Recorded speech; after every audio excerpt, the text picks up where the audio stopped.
오늘 우리에게 주시는 하나님의 말씀 요한복음 13장 1절부터 5절 말씀, 저와 여러분이 교독합니다. 여러분이 시작해 주세요. 시작. 며칠 전에 예수께서 자기가 세상을 떠나 아버지께로 돌아가실 때가 이른 줄 아시고 세상에 있는 자기 사람들을 사랑하시되 끝까지 사랑하시니라. 마귀가 벌써 시몬의 아들 가룟 유다의 마음에 예수를 팔려는 생각을 넣었더라. 저녁 먹는 중 예수는 아버지께서 모든 것을 자기 손에 맡기신 것과 또 자기가 아버지께로부터 오셨다가 하나님께로 돌아가실 것을 아시고 저녁 잡수시던 자리에서 일어나 겉옷을 벗고 수건을 가져다가 허리에 두르시고 이에 대하여 물을 떠서 제자들의 발을 씻으시고 그 두르신 수건으로 닦기를 시작하시더라. 아멘. 지난주 설교 마지막 부분에서 소금 인형에 관한 것을 말씀드렸습니다. 소금 인형은 나는 누구인가? 라고 하는 존재론적이고 철학적인 질문을 했죠. 이 세상을 살아가는 사람들이라면 누구나 던져야 하는 세 가지 철학적인 질문이 있습니다. 나는 어디에서부터 왔는가? 나는 무엇을 하고 있는가? 그리고 나는 어디로 가는가? 라고 하는 이 세 가지 질문 말입니다. 여러분은 하나님을 믿는 사람들이기 때문에 이 세 가지 질문에 대한 답을 분명하게 가지고 있어야 합니다. 예수께서 자기가 세상을 떠나 아버지께로 돌아가실 때가 이른 줄 아시고, 예수님은 죽음을 끝이라고 하지 않으셨습니다. 아버지께로 돌아가는 것, 그것이 죽음이라고 말씀하셨습니다. 그렇습니다, 성도 여러분. 예수님과 우리에게 죽음은 무엇이냐? 아버지께로 돌아가는 과정이라는 것이지요. 동의하십니까, 여러분? 그러나 이러한 믿음이 있다 하더라도 죽음은 당사자에게 분명하게 괴로운 것입니다. 육체적으로 고통스러워서 괴로울 수도 있고, 남겨진 가족들을 생각하니 정신적으로 힘들 수도 있습니다. 지난주일에는 예수님도 죽음을 앞두고 괴로워하셨음을 우리가 보았지요. 12장 27절. 지금 내 마음이 괴로우니 무슨 말을 하리요? 아버지여 나를 구원하여 이때를 면하게 하여 주옵소서. 그리스 성경에는 면하다라고 하는 단어가 없습니다. 그냥 단순하게 이때로부터 나를 구원하소서라고 되어 있어요. 구원이 절실했던 것이에요, 여러분. 예수님이 말씀하신 때, 그때는 십자가 고난과 죽음의 때가 되겠습니다. 오늘 본문 1절에서도 동일한 단어가 사용이 되고 있는데요. 예수님은 십자가에서 고난당하시고 죽으심으로 세상을 떠날 때가 되었다라고 하는 것을 아셨습니다. 요한복음을 지금까지 여러분 공부해 오셨기 때문에 요한복음에서 때, 그때는 십자가 고난과 죽음의 때다라고 하는 것을 이제는 아실 것입니다. 자, 예수님은 하나님이 자신이 아버지 하나님께로부터 왔다는 것을 아셨습니다. 그리고 예수님은 아버지의 뜻이 무엇인지를 알고 그것을 열심히 행하셨습니다. 그것을 완수하신 후에 세 번째, 우리 예수님은 하나님께로 돌아가신다고 말씀을 하십니다. 성도 여러분, 여러분은 어디에서 왔습니까? 여러분은 우연히 여러분 부모의 실수로 태어난 존재가 결코 아닙니다. 하나님께서 생명을 주셔서 이 땅에 보낸 고귀한 하나님의 자녀입니다. 아멘이세요? 아멘. 그리고 시간이 흐르면 우리는 모두 하나님에게로 돌아가게 될 것입니다. 이 또한 믿으시면 아멘 합시다. 나는 어디에서 와서 어디로 가는가라고 하는 이 부분에 대해서 이제 여러분은 답을 가지고 있습니다. 그렇다면 어디에서 왔는가, 어디로 가는가라고 하는 그 질문 중간에 있는 것에 대해서 우리는 이제 답을 해야만 합니다. 나는 무엇을 위해 사는가라고 하는 이 질문에 대한 분명한 답을 우리는 가지고 있어야 한다는 것이죠. 그런데 이 답이 감사하게도 오늘 본문 1절에 나와 있습니다. 사랑하되 끝까지 사랑하는 것, 이것을 위해서 우리는 살아야 한다는 것이에요. 인생의 마지막 밤을 제자들과 보내고 있는 우리 예수님, 식사를 하시는 와중에 제자들에게 이야기하시죠. 끝까지 사랑할 거야 라고 말이에요. 끝까지 사랑하겠다라고 하는 자신의 의지를 두 개의 예시계에 담아서 우리 예수님은 보여주시고 설명을 하시는데 그 내용이 바로 요한복음 13장의 말씀이 되겠습니다. 오늘 본문을 듣는 가운데 성령의 충만함을 받아 예수님의 사랑을 알고 그 사랑을 받아들임으로 믿음을 가지고 예수님을 먹음으로 예수님처럼 끝까지 사랑하며 살 수 있게 되기를 예수님의 이름으로 축원합니다. 예수님의 생애와 활동에 관해서 기록한 복음서들 하나같이 예수님의 고난과 죽음, 즉 십자가 사건에 초점을 맞추고 있습니다. 예수님이 이 세상 살면서 보냈던 시간들 가운데 마지막 일주일이라고 하는 그 시간을 보낸 것이 마태, 마가, 누가, 요한복음 네 군데 있는데요. 각각의 복음서가 얼마나 이 일에 집중을 하는지에 관한 통계가 있어요, 여러분. 그것으로도 우리는 이 사실을, 즉 예수 그리스도께서 고난과 죽음을 위해서, 즉 십자가 사건을 위해서 이 땅에 오셨다라고 하는 것을 확인할 수 있습니다. 그리고 요한의 최대 관심이 무엇인지도 알 수 있어요. 참 말씀드릴게요. 최초의 복음서인 마가복음은 예수님의 마지막 일주일 동안의 삶을 얼마나 보여주느냐, 그의 책의 40% 가까이를 보여주고 있습니다. 마태복음은요 33%가 조금 넘게 보여줍니다. 누가복음은요 25% 정도의 지면을 할애해서 예수께서 마지막 일주일을 어떻게 보내셨는지를 기록을 하고 있어요. 그렇다면 요한복음은 어떨까요, 여러분? 거의 50%가 십자가 고난과 죽음을 향해 가시는 예수님의 마지막 일주일을 적고 있다는 것이에요. 이미 12장부터 시작이 되었어요. 그런데 이미 표적의 책을 통해서 예수님은 자신의 죽음을 계속 알리셨으니 요한복음은 죽음을 향해 가시는 예수님에 관해서 증거하는 책이라고 우리는 분명하게 말할 수 있을 것입니다. 요한복음이 어떤 책이라고요? 죽음의 십자가를 향해 가시는 예수님의 삶에 관한 책, 이것이 요한복음이라고요.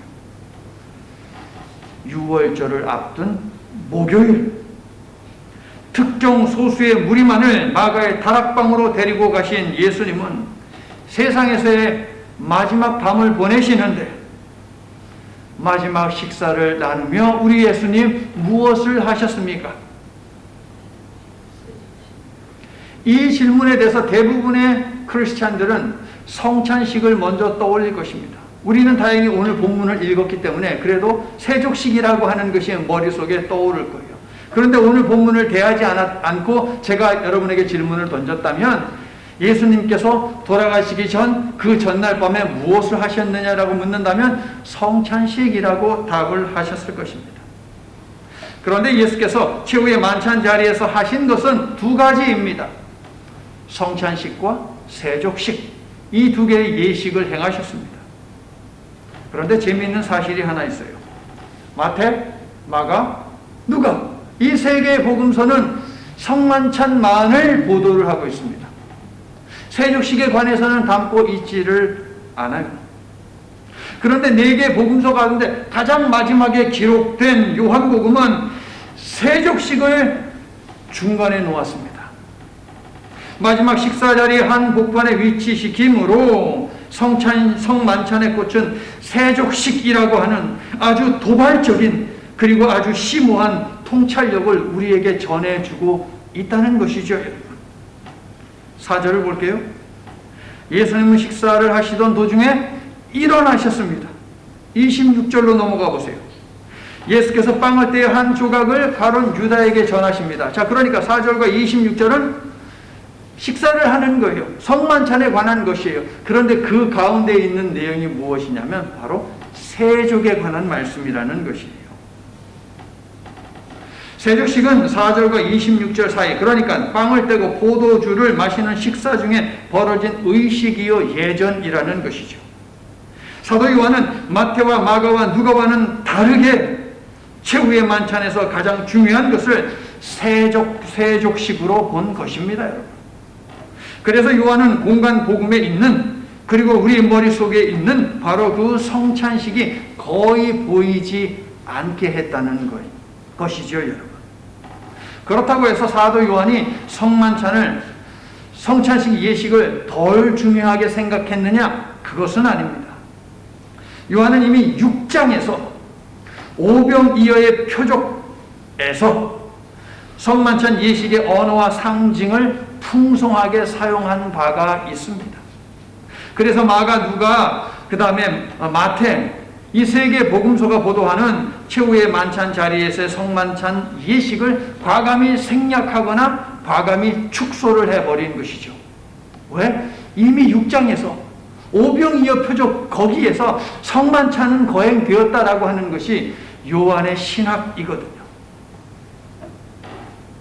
요한의 시대에는요, 성만찬 예식이 이미 교회의 한 중요한 예전으로 자리를 잡고 있었습니다. 그런데 요한은 예수께서 행하신 성만찬이 행위로만 남지 않고 성만찬의 정신과 그 의미가 기억되고 기념되게 하기 위해서 세족식을 부각시켰다라는 것이에요, 여러분. 예수께서 인생의 마지막 밤을 보내면서 베푸신 두 개의 예식은 그 틀만 다를 뿐 예수께서 전하고자 하신 메시지는 동일하다라고 하는 말씀입니다. 여러분. 성찬식에 담겨있는 의미도, 세족식에 담겨있는 의미도, 예수님이 이 땅에 오신 목적, 그것을 밝히고 있다라고 하는 말씀이에요, 여러분. 그렇습니다, 성도 여러분. 예수께서 빵을 쪼개서 나눠주시고 포도주를 건네면서 받아라, 마셔라 라고 하시며 이것을 기념하라 하신 이유는 빵을 떼고 포도주를 마시는 성만찬의 예식 행위를 기념하라는 것이 아니라 성만찬의 정신을 기념하라는 것이에요, 여러분. 그러므로 앞으로 우리가 교회에서 성만찬을 할 때마다 이 행위에 집중을 하면 안 된다는 거예요. 단지 웨이퍼를 우리가 먹고 그 다음에 포도 음료를 마시고 그게 성만찬이 아니라는 거예요, 여러분. 그것을 하는 그 행위 속에 담겨있는 목적, 여기에 집중을 해야 한다. 이게 바로 사도 요한이 우리들에게 오늘 가르치는 내용이 되겠습니다. 자, 그렇다면 성만찬의 정신은 무엇입니까? 예수님이 십자가에서 살이 찢기고 피를 흘린 만큼 우리를 사랑하셨다는 것, 이게 바로 성만찬의 정신이에요. 끝까지 사랑하시니라 라고 했잖아요, 여러분. 죽도록 사랑했다는 것이지요. 또한 예수님의 살과 피를 마심으로 우리는 예수님의 십자가 사랑을 깊이 받아들여 예수님과 연합된다. 이게 바로 성만찬의 정신이 되겠습니다. 13장은요, 전체적으로 세족식을 중심으로 이야기가 전개되고 있는데요. 세족식에도 이 정신이 고스란히 배어 있기 때문에 예수께서 제자들의 발을 씻으신 일은 성만찬의 정신을 그대로 보여주는 사건이다 라고 이렇게 말을 할 수 있습니다. 성령 강림 주일인 오늘 나는 여러분의 눈이 열려서 이 두 예식 속에 담겨있는 하나님의 사랑의 의지를 볼 수 있게 되기를 예수님의 이름으로 간절히 축원하는 바입니다. 자, 1절을 저와 여러분이 함께 읽을게요. 몇 절이요? 1절 시작. 6월절 전에 예수께서 자기가 세상을 떠나 아버지께로 돌아가실 때가 이른 줄 아시고 세상에 있는 자기 사람들을 사랑하시되 끝까지 사랑하시니라. 6월절 전, 정확히 말하면 6월절 바로 전날인 목요일이 되겠습니다. 예수님의 공생의 기간이 얼마나 되는지 제가 여러분에게 여쭌 기억이 있습니다. 예수님의 공생의 기간은 얼마나 됩니까? 마태, 마가, 누가에 따르면 1년도 채 되지를 않습니다. 이 세 개 복음서는요, 예수님께서 갈릴리에서 사역을 시작하셔서 예루살렘에 가셔서 십자가에 돌아가시는 사건으로 이렇게 쭉 연결이 되거든요. 그래서 1년도 채 안 된다는 거예요. 하지만 사도 요한은 우리가 살핀 바와 같이 예수께서 공생의 기간 동안 3번이나 예루살렘에 가셨다. 3번의 6월절을 맞이했다라고 요한복음은 기록을 하고 있어요. 6월절은 1년에 한 번이니까 3번의 6월절을 맞이했다라고 하는 것은 예수님의 공생의 기간은 3년이다 라고 말을 할 수 있는 근거가 되는 것이죠. 자, 첫 번째 6월절에 예수님은 무엇을 하셨습니까? 요한에 따르면 성전이 무너지고 그것을 3일 만에 다시 짓겠다라는 말씀을 하셨습니다. 그런데 예수께서 말씀하신 성전은 예루살렘 성전이 아니지요? 뭐예요? 예수님의 몸, 이 허물어진다, 죽는다라는 것이죠. 다시 세운다, 이것은 부활을 의미하는 것이죠. 십자가의 죽음과 부활이 바로 예수께서 2장에서 말씀하신 성전이 무너지고 3일 만에 다시 세워지는 사건입니다. 다들 알고 계시죠, 여러분? 이 말씀을 예수님은 유월절에 하셨어요. 자, 두 번째 유월절이 임박할 때에 관한 기록이 6장에 있습니다. 보리떡 5개와 물고기 2마리로 성인 남자만 5,000명을 먹이신 표적을 통해서 예수님은 십자가에서 지킬 자신의 몸이 바로 떡이라고 말씀을 해 주셨습니다. 오병이어의 표적은 예수께서 행하신 많은 표적들 가운데 4개의 복음서가 모두 다 보도하고 있는 유일한 표적이에요, 여러분. 오병이어. 자, 여러분 6장으로 가보세요. 6장 54절, 55절을 우리가 함께 읽을게요. 자, 찾으셨죠? 자, 공간 복음서는요, 여러분, 표적 자체에 관심을 해서 예수님은 하나님의 능력을 가진 분이시다라고 하면서 예수님의 능력에 초점을 맞추지만 요한만큼은 또 달라요. 오병이어의 십자가 사건을 투영시켰고요. 성만찬 예식의 언어와 상징도 그 가운데 담았어요. 그게 보일 거예요, 여러분. 54절, 55절 함께 읽어요. 시작. 내 살을 먹고 내 피를 마시는 자는 영생을 가졌고 마지막 날에 내가 그를 다시 살리리니 내 살은 참된 양식이요 내 피는 참된 음료로다. 성만찬이 보이십니까, 여러분? 십자가도 보이시죠, 여러분? 이미 사도 요한은 이야기했어요. 성만찬에 관해서 6장에서. 세 번째 유월절은 어디 나옵니까? 오늘 본문에 등장하는 것이에요. 13장. 요한이 예수님의 죽음에 대해서 특별히 집중하는 영광의 책의 시작 지점에 바로 유월절 이미 부각되고 있어요. 요한은 이미 12장에서부터 유월절이 가까이 왔음을 계속 강조하다가 13장으로 넘어가지요. 때는 유월절을 앞둔 바로 그 전날 밤 목요일입니다. 장소는 마가의 다락방. 1절을 우리 한 번 더 같이 읽을게요. 오늘 본문 시작. 유월절 전에 예수께서 자기가 세상을 떠나 아버지께로 돌아가실 때가 이른 줄 아시고 세상에 있는 자기 사람들을 사랑하시되 끝까지 사랑하시니라. 아멘. 요한복음 13장부터 16장까지를 뭐라고 부르느냐? 마가의 다락방 설교라고 이렇게 부릅니다. 13장부터 16장이 이제 예수님의 설교가 이어지는 것이에요. 어디에서? 마가의 다락방. 그래서 마가의 다락방 설교라고 부르는데요. 이 설교는 무엇으로 시작하는지 아세요, 여러분? 사랑 고백으로 시작해요. 사랑 고백. 이어서 사랑 고백을 하신 다음에 예수님은 제자들의 발을 닦아주시죠. 발을 씻고 닦아주시면 자기 사람을 끝까지 사랑하신 사랑의 행위임을 알게 하도록 연결을 시켜주고 있는 것입니다. 성도 여러분, 예수께서 제자들의 발을 씻고 닦아주기 전에 어떤 행위를 보이시기 전에 그러니까 헌신과 섬김의 본을 보여주시기에 앞서서 먼저 사랑의 고백을 했다라고 하는 것은 우리 헌신과 섬김이 예수님에 대한 사랑 고백보다 앞설 수 없다는 것을 알려주는 사인이에요, 여러분. 예수 그리스도에 대한 확고한 믿음을 가지고 주님 감사합니다, 주님 나도 사랑합니다 라고 하는 고백이 있기 전에 그냥 열정만 가지고 열심히 일을 하면 마르다 꼴난다라고 하는 것을 우리가 이미 배웠잖아요, 여러분.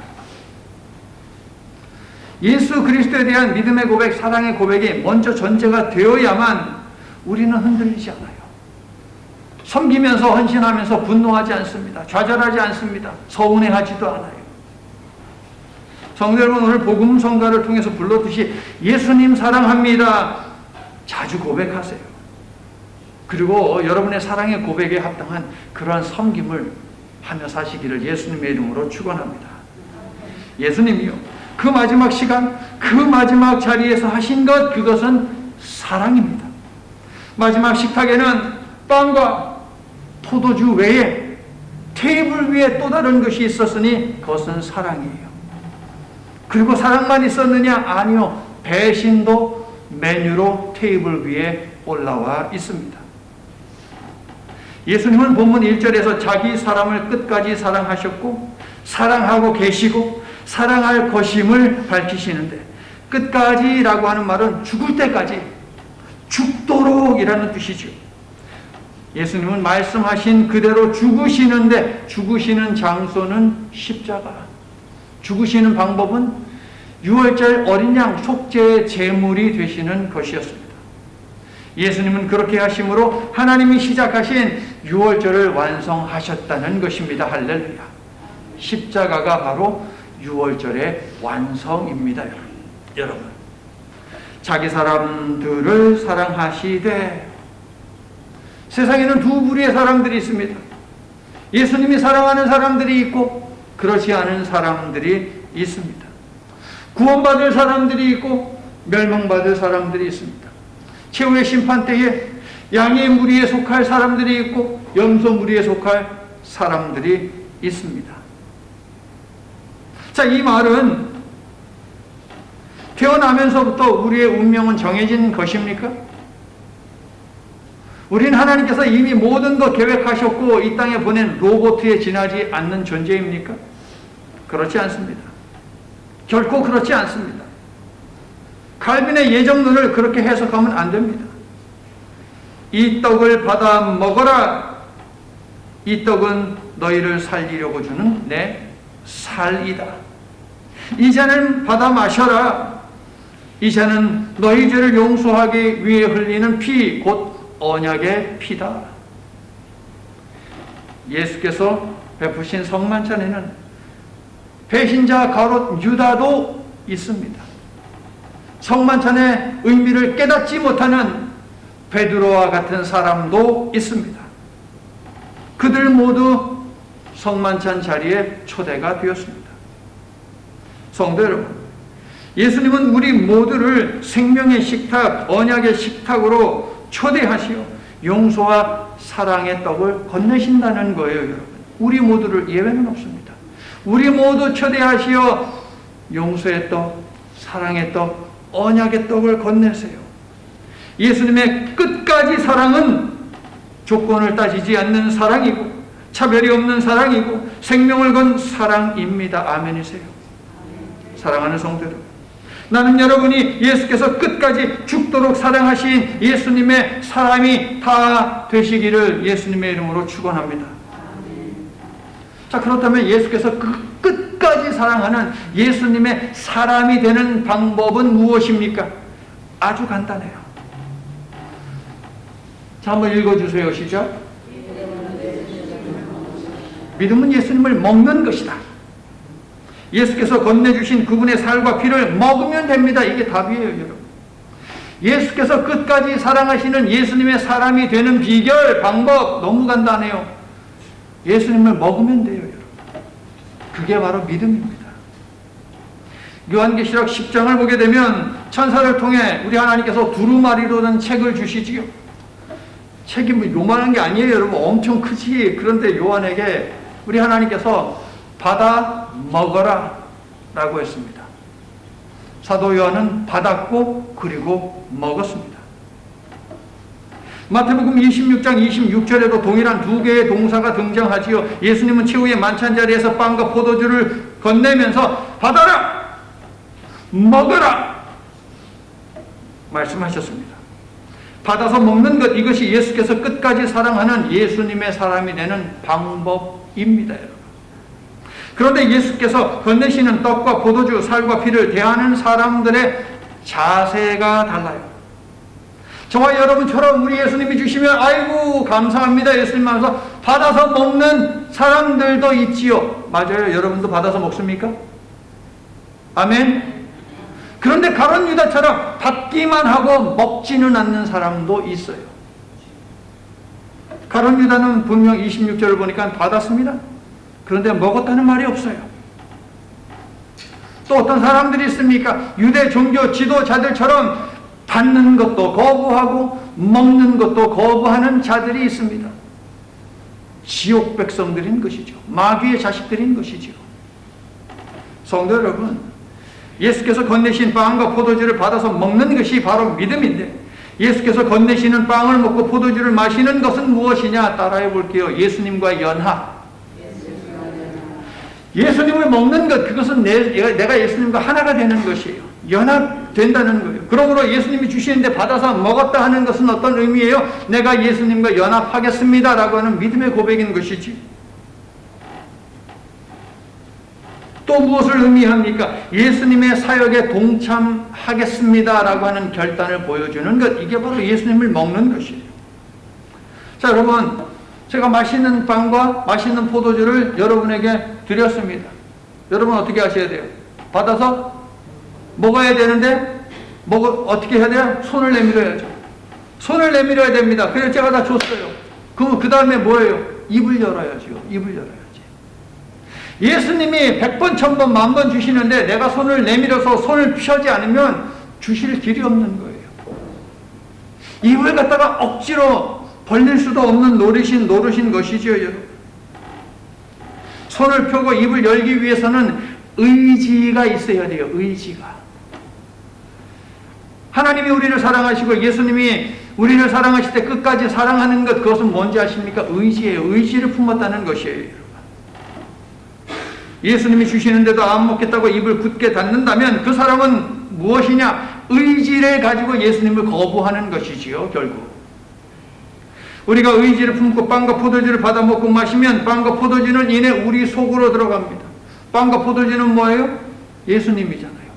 그러므로 우리 속에 예수님이 들어가 계신 것이죠. 우리는 예수님과 함께, 예수님은 우리와 함께 하는 것, 연합.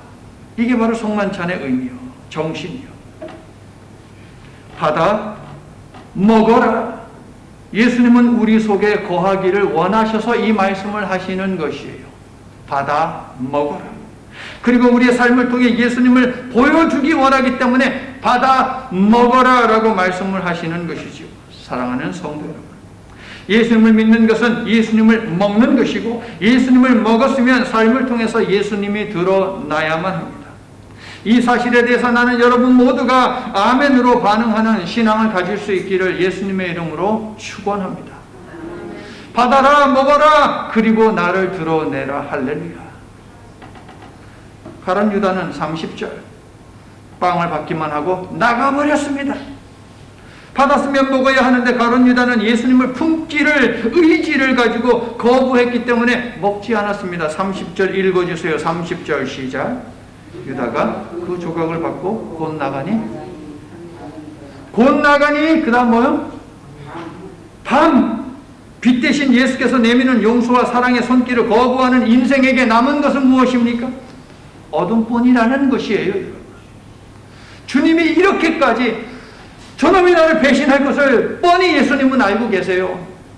돈 받고 자기를 팔아먹을 것을 알고 계세요. 그럼에도 불구하고 용서의 떡을, 사랑의 떡을 내미시는데 그거 받아서 호주머니에 넣었을까요? 먹지 않고 나가버렸어요. 예수님과 연합을, 의지를 가지고 거부했어요.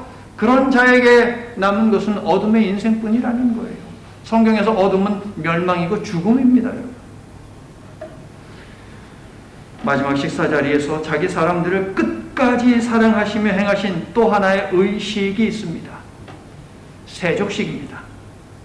세족식은 예수님이 개발한 의식이 아닙니다. 팔레스틴은 아주 덥지요. 먼지가 많지요. 그래서 외출하고 돌아오면 반드시 손과 발을 씻어야만 했습니다. 이런 먼지를 발에서 털어내는 것, 씻어내는 것, 이것은 누구의 몫이었냐? 그 집에 있는 아랫사람들의 몫이었어요. 하인들이 하는 일이었습니다. 당시 사회에서 별다른 의미가 없는 일상적인 일이었고 대수롭지 않은 일이 바로 발을 닦는 일이었다는 것이에요, 여러분. 그럼에도 불구하고 성경에 기록된 예수님의 세족식, 이것이 중요한 이유는 무엇입니까? 예수께서 의미를 부여하셨기 때문이죠. 12절 후반부 예수님의 질문을 읽을 텐데요. 자, 그 전에 제가 또 다른 이유를 하나 들면은, 발 씻는 일은 종들 가운데 누가 하느냐? 가장 계급이 낮은 이방인 종들이나 하는 일이었어요. 이방인 종이 없으면 여자 종들이나 하는 일이 바로 남의 주인의 발을 닦는 일이었어요. 정말 천한 일이었다는 것입니다. 유대인 남자 종들은요, 세족식을 거절할 수 있는 권리도 가지고 있었어요. 그러므로 이 일이 얼마나 미천한 일인지 아시겠죠. 그런데 이 일을 바로 예수님이 하셨다는 거예요, 여러분. 성도 여러분, 성찬과 마찬가지로 예수께 발을 내놓기 위해서도 우리는 의지를 품어야 합니다. 아유, 제 발이 못생겨서, 발가락이 좀 흉하게 생겨서, 냄새가 나서, 더러워서, 이런 것은 문제가 될까요? 안 될까요? 안 돼요. 왜? 우리 예수님은 여러분 발가락이 어떻게 생겼는지 다 알아. 머리카락이 몇 개 있는지도 다 아신다고 하시지 않았습니까, 여러분? 예수님은 다만 순종함으로 자신을 받아들여 자신과 함께 연합하고자 하는지 아는지 이것을 보고자 하신 것이에요. 그래서 발을 씻으시는 것이죠. 성도 여러분, 예수님은 우리의 발을 씻어주기를 원하시는데 우리가 발을 내놓지 않으면 우리의 발이 깨끗해질 수 없어요, 여러분. 예수님의 손이 우리의 발에다 예수님의 체온이 전달되고 그 체온이 우리 몸에 있어야만 한다는 것이에요, 여러분. 다시 강조하지만 예수님이 베푼 세족식에는 성찬의 의미와 정신이 담겨 있기 때문에 요한은 식사에 관한 보도 사이에 세족식을 담은 것이에요. 그럼 우리의 발 상태에도 발을 씻고 닦아주는 그 행위에도 우리는 주목을 해서는 안 됩니다. 다만 세족을 통해 예수님이 무엇을 가르치고자 하셨는지 그것을 알아야 한다는 것이죠. 자, 이제 12절 후반부에 있는 예수님의 질문을 보세요. 뭐라고 예수님 물으십니까? 시작. 내가 너희에게 행한 것을 너희가 뭐라고요? 아느냐? 발 닦는 거 모르는 유대인들이 어디 있어요? 그 지역에서. 그런데 예수님은 다른 의미가 있다는 거예요. 다른 이유가 있다는 것이에요. 다른 목적이 있다는 것인데 그것을 아느냐라고 묻는 것이죠. 예수께서 제자들의 발을 닦아주신 이유는 제자들의 발이 더러워서 닦아준 것입니까? 아니요. 유대인들에게는 정결 예식이라고 하는 것이 있습니다. 우리 요한복음 2장에서 가나 혼인잔치에서 물로 포도주 바꾼 사건이 있잖아요. 그 집에 항아리가 있었잖아요. 6개나 있었잖아요. 그 항아리에 물이 있어요. 그 물은 정결 예식에 사용하는 물입니다. 밖에 나갔다 들어오면 발 닦으라고 손 닦으라고 준비된 물이에요. 지금 예수님의 제자들이 예수님과 어디에 있습니까? 집 안에 있습니다. 그 말은 집 안에 들어오기 전에 이미 그들의 손과 발은 깨끗이 닦인 상태에 있었다라고 하는 의미가 되겠지요. 그러므로 예수님은 뻔한 세족식을 하신 것이 결코 아닙니다.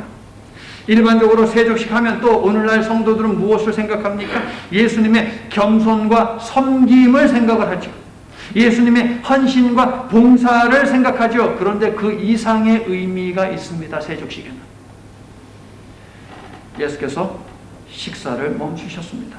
우리 식으로 이야기하면 식사하시다 갑자기 숟가락 내려놓고 젓가락 내려놓으셨어요. 제자들은 아마도 예수님이 무슨 말씀을 하시려고 하지? 하면서 예수님을 쳐다보았겠죠. 그런데 예수님이 갑자기 아무 말 없이 자리에서 일어나시더니 겉옷을 벗어요. 그들이 수건을 갖다가 허리춤에다가 딱 두르시네. 겉옷은 무엇입니까? 권위를 상징합니다. 이 시대에. 왕의 겉옷은 왕의 권위를 상징하는 것이고 제사장의 겉옷은 제사장의 권위를 드러내는 것이지요. 예수께서 겉옷을 벗으셨다. 그러므로 어떤 의미입니까? 자신에게 있는 권위를 내려놓았다라고 하는 의미이죠. 14절을 보니까 예수님은 주와 선생으로서 그 권위를 가지고 제자들의 발을 씻어 주셨네요. 그러므로 예수님은 제자들의 주인으로서의 권위, 가르치는 선생으로서의 권위를 다 내려놓고 친히 수건을 준비하셔 제자들의 발을 씻기셨다 하는 것이 되겠습니다. 이 모습은요, 섬김의 일을 감당하려면 먼저 종의 신분으로 자신을 격화시키는 것이 우선되어야 한다는 것을 보여줍니다. 15절을 볼게요. 내가 너희에게 행한 것 같이 너희도 행하게 하려 하여 본을 보였노라. 예수님은 제자들도 예수님처럼 섬기게 하려고 섬김의 한 예로서, 본보기로서 발을 씻어주셨습니다. 그러나 우리가 분명하게 기억해야 하는 것은 먼저 종의 자리로 내려간 후에 종의 마땅한 섬김의 행위인 발을 닦는 일을 하셨다는 것이에요. 성도 여러분, 예수님은 섬김의 행위를 보여주시기 전에 우선적으로 섬김의 신분을 스스로 취하셨다는 것이에요. 그림이 보여주세요, 여러분. 섬김의 행위, 발 닦아주는 것 한 번으로 끝날 수 있어요. 그런데 예수님은 겉옷을 벗고 수건을 두르고 제자들 앞에 무릎을 꿇고 자신의 신분을 먼저 내려놓고 엔덴 발을 닦아줬다는 것이에요. 행위 이전에 우리 자신을 전체적으로 전적으로 내려놓는 것, 온전히 내려놓는 것, 이것이 우선되어야 한다라는 것을 예수님이 보여주시죠. 바울은 이 사실을 이렇게 표현했습니다. 그는 근본 하나님의 본체시나 하나님과 동등됨을 취할 것으로 여기지 아니하시고 오히려 자기를 비워 종의 형체를 가지사 사람들과 같이 되셨고 사람의 모양으로 나타나서 자기를 낮추시고 죽기까지 복종하셨으니 곧 십자가의 죽으심이라. 예수님은 본래 하나님의 본체, 모르페라고 하는 단어인데 영어로 폼 잡지 마, 그 폼. 그런데 그 폼을 내려놓고 종의 형체, 똑같은 단어예요. 모르페 똑같은 단어예요. 종의 폼을 잡으셨다라고 말씀하세요. 그 폼이 완전히 다르잖아요. 하나님의 폼과 노예의 폼, 이거 완전히 다른 폼이에요, 여러분. 온전히 내려놓으셨다, 그렇게 죽으셨다, 십자가에서. 이제 세족식의 의미를 정리하면서 말씀을 마치려고 하는데요. 예수님의 세족식은 유대인이 행하는 정결 예식이라는 문화적, 전통적 행위가 결코 아닙니다. 단순히 헌신과 봉사를 강조하거나 섬김과 겸손의 메시지를 주기 위한 행위도 아닙니다. 그러므로 오늘날 교회에서 이것만을 강조했다면 그것은 반쪽짜리인 것이죠. 예수님의 세족 행위에는 분명 섬김도 있고 헌신도 있고 내려놓음도 있고 겸손도 있고 봉사도 있고 다 있습니다. 근데 반이에요. 아니, 반도 안 돼요. 그보다 더 중요한 사실이 있습니다. 세족식은 구원 행위라는 것이에요. 세족식은 구원 행위입니다. 예수님은 10절을 보니까 목욕한 자는 발밖에 씻을 필요가 없다고 하시지요. 너희가 목욕하여 깨끗하나 모두가 깨끗한 것은 아니다라고 말을 합니다. 목욕했다라고 하는 것은 거듭났다라고 하는 의미가 되겠죠. 구원받았다는 의미가 되겠죠. 그러면 손을 씻고 발을 씻는 것, 발을 씻는 행위는 무엇입니까? 회개와 용서입니다, 여러분. 일상생활 속에서 매일 밖에 나갔다 들어오면 발이 매일매일 더러워지잖아요, 여러분. 세상 속에서 살면서 우리가 죄에 더럽혀지지 않으면 좋은데 그럴 가능성은 아주 희박하다는 거예요, 여러분. 그러므로 예수님께 가장 더러운 부위인 그 발을 내미는 것이에요. 주님, 오늘도 제가 또 이렇게 실수했습니다. 넘어졌습니다. 죄를 지었습니다. 제자들의 발을 씻어주신 것처럼 저의 발을 오늘도 좀 씻어주십시오 라고 내미는 것이에요. 이미 예수님과 연합된 관계에 있기 때문에 그 정도 우리가 예수님께 부탁할 수 있어요. 여러분, 죄송해하지 마세요. 매일매일 그런 기도를 드려도 우리 하나님, 우리 예수님 다 받아주세요. 왜요? 끝까지 사랑하시는 사랑이 바로 예수님의 사랑이기 때문에. 할렐루야. 세족은요, 섬김의 본을 넘어 십자가에서 이루신 구속의 사역을 상징합니다. 노예나 할 일을 예수께서 제자들을 위해 친히 행하신 이유는 죄인이나 매달려 죽는 십자가에 달려 자신의 살을 찢고 피를 흘려 죽으신 이유는 하나님의 구속사적 경륜을 드러내기 위함이었다는 것이죠. 성도 여러분, 예수님의 섬김의 궁극적 목적은 대속적 죽음입니다. 예수님은 십자가의 죽음으로 이 파격적인 섬김을 감당하시고 또한 완성하십니다. 그리고 우리도 그 길을 걸으라며 손을 내밀어 자신의 살과 피를 상징하는 빵과 포도주를 건네시면서 이와 같이 우리들에게도 말씀하십니다. 받아라, 먹어라. 그리고 예수님이 또 말씀하십니다. 발을 내놓아라. 그렇게 연합하라고 우리 예수님이 우리들에게 요청하십니다. 요구하십니다. 명령하십니다. 이러한 예수님의 초대에 아멘으로 반응하고 예수님의 사랑으로 우리도 그렇게 주변 사람들을 사랑하는 우리 모두가 될 수 있기를 예수님의 이름으로 간절히 축원합니다. 아멘. 우리를 사랑하시되 끝까지, 죽기까지, 죽도록 사랑하신 예수님, 우리가 주님께 드릴 수 있는 말씀은 오직 두 글자, 감사입니다. 저희에게 용기를 주시옵소서. 굳센 믿음을 주시옵소서. 그래서 우리도 그 길을 가게 하시려고 보여주신 그 본을 따라 우리 개개인에게 맡기신 십자가를 지고 예수님을 따르는 예수님의 사람들이 되도록 도와주시옵소서. 예수님의 이름으로 기도드립니다. 아멘.